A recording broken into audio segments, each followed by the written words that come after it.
നിയമസഭാ തെരഞ്ഞെടുപ്പിൽ പിണറായി വിജയൻ തന്നെ LDF-നെ നയിക്കും. ധർമ്മടത്ത് നിന്ന് മൂന്നാം തവണയും ജനവിധി തേടാനാണ് തീരുമാനം. തദ്ദേശ തെരഞ്ഞെടുപ്പ് തിരിച്ചടിക്ക് ശേഷം പിണറായി മാറി നിന്നേക്കുമെന്ന അഭ്യൂഹങ്ങൾക്കാണ് ഇതോടെ വിരാമമായത്.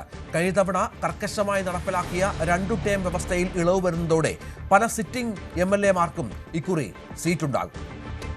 നിങ്ങൾക്ക് എല്ലാവർക്കും അറിയാം, ഞങ്ങളുടെ കാര്യം ഞങ്ങൾ പൊതുവിൽ ആലോചിച്ച് തീരുമാനിക്കുന്നതാണ്. വ്യക്തിപരമായി ഞാൻ തീരുമാനിക്കുന്നതല്ല, പൊതുവെ പാർട്ടി എന്ന നിലക്ക് ആലോചിച്ച് തീരുമാനിക്കുന്നൊരു കാര്യമായിരിക്കും. അത് ഞാൻ പറയേണ്ട കാര്യമല്ല. അത് ആ വ്യക്തത വരുത്തേണ്ടത് പിന്നീട് അതിൻ്റെ ഘട്ടത്തിൽ ഉചിതമായ സമയത്ത് വ്യക്തത പാർട്ടി വരുത്തിക്കോളും.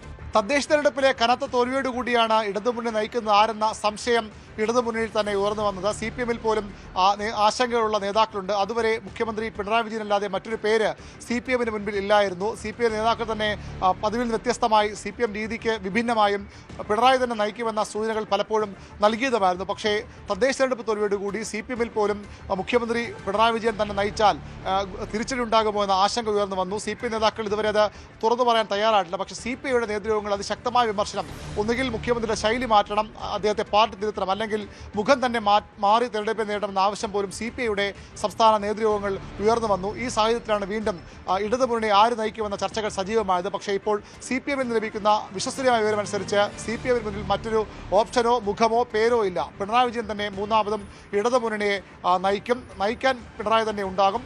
അതിനുശേഷം തെരഞ്ഞെടുപ്പ് ഫലമനുസരിച്ചാകും ആരാകും പിന്നീട് തെരഞ്ഞെടുപ്പിന് ശേഷം സർക്കാരായാലും പ്രതിപക്ഷമായാലും നയിക്കാൻ പോകുന്ന കാര്യത്തിൽ തീരുമാനമുണ്ടാകുക. ഏതായാലും പിണറായി വിജയൻ ധർമ്മടത്ത് നിന്ന് തന്നെ മത്സരിക്കും. നേരത്തെ KK ശൈലജ ഉൾപ്പെടെയുള്ള നേതാക്കളുടെ പേര് പറഞ്ഞുകൊണ്ട് വനിതാ മുഖമുണ്ടാകുമോ CPM-ന്, തോമസ് ഐസക്കിനെ പോലുള്ള നേതാക്കൾ വരുമോ തരത്തിലുള്ള ചർച്ചകൾ പല കോണുകളിലും ഉയർന്നു വന്നു. പക്ഷേ ഇപ്പോൾ നമുക്ക് ലഭിക്കുന്ന വിവരമനുസരിച്ച് CPM-ന് മുന്നിൽ മറ്റൊരു പേരില്ല.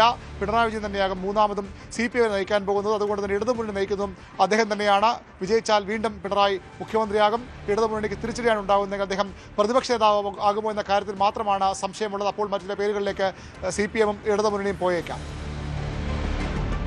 മന്ത്രിമാർ രാഷ്ട്രീയം പറഞ്ഞ് സർക്കാരിനും മുന്നണിക്കും പ്രതിരോധം തീർക്കണമെന്ന് CPM സംസ്ഥാന സമിതി.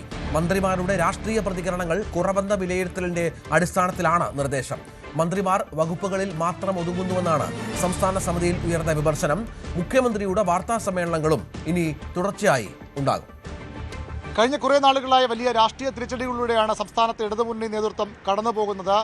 തുടർച്ചയായി CPM-ന്റെ ഘടകകക്ഷികളും രാഷ്ട്രീയ പ്രതിരോധത്തിലാകുന്നു. സർക്കാരിനെതിരെ നിരന്തര ആരോപണങ്ങളും വിമർശനങ്ങളും ഉയർന്നു വരുന്നു. ഒടുവിൽ ശബരിമല സ്വർണ്ണക്കൊള്ള വരെയുള്ള കാര്യങ്ങളിൽ കടുത്ത രാഷ്ട്രീയ തിരിച്ചടികളിലൂടെയാണ് CPM കടന്നുപോകുന്നത്. അങ്ങനെ വരുമ്പോഴും മുന്നണിയെ, പാർട്ടിയെ, സർക്കാരിനെ പ്രതിരോധിക്കാൻ കാര്യമായ ഇടപെടലുകൾ മന്ത്രിമാരുടെ ഭാഗത്തു നിന്നുണ്ടാകുന്നില്ല എന്ന വിമർശനമാണ് സംസ്ഥാന സമിതിയിൽ ഉയർന്നു വന്നത്.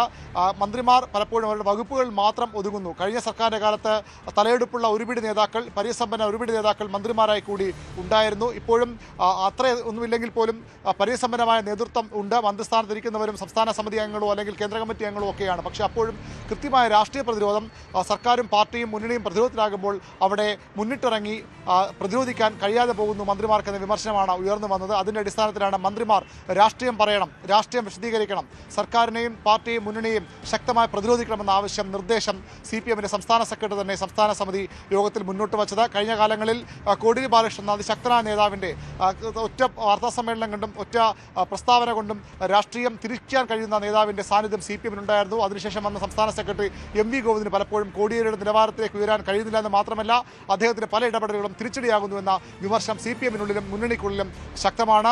മറുഭാഗത്ത് CPI-യുടെ കാര്യത്തിലാകട്ടെ കാനം രാജേന്ദ്രനെ പോലെ മൂർച്ചയുള്ള വാക്കുകളുള്ള കൃത്യമായ രാഷ്ട്രീയ നിരീക്ഷണത്തിലൂടെ കാര്യങ്ങൾ അവതരിപ്പിക്കുന്ന നേതാവിൻ്റെ അസാന്നിധ്യം CPI-യിലുമുണ്ട്. ബിനോയ് വിശ്വം പലപ്പോഴും അദ്ദേഹത്തിൻ്റെ പ്രതികരണങ്ങൾ കാനത്തിന് ഒത്ത് ഉയരുന്നില്ല, അല്ലെങ്കിൽ കാനം പറയുന്നതിൻ്റെ മൂർച്ച ബിനോയുടെ വാക്കുകൾക്കില്ല എന്ന വിമർശനം CPI-യിൽ പോലും ഉള്ളതാണ്. അതുകൊണ്ടാണ് ഈ രാഷ്ട്രീയ പ്രതിരോധം പാളിപ്പോകുന്നുവെന്ന് മൊത്തത്തിൽ ഇടതുമുന്നണി വിലയിരുത്തുന്നത്. അവിടെയാണ് CPI നേതൃത്വം മന്ത്രിമാർ തന്നെ മുന്നിട്ടിറങ്ങട്ടെ, മന്ത്രിമാർ തന്നെ മുന്നിട്ടിറങ്ങി പാർട്ടിയെയും മുന്നണിയും പ്രതിരോധിക്കണമെന്ന കർശനമായ നിർദ്ദേശം നൽകുന്നത്. അതിനൊപ്പം മുഖ്യമന്ത്രി പിണറായി വിജയന്റെ വാർത്താ സമ്മേളനങ്ങളും ചുരുക്കമാണ്. പലപ്പോഴും വലിയ ഇടവേളകൾ ഉണ്ടാകാറുണ്ട്. അതും ഇനി മാറും.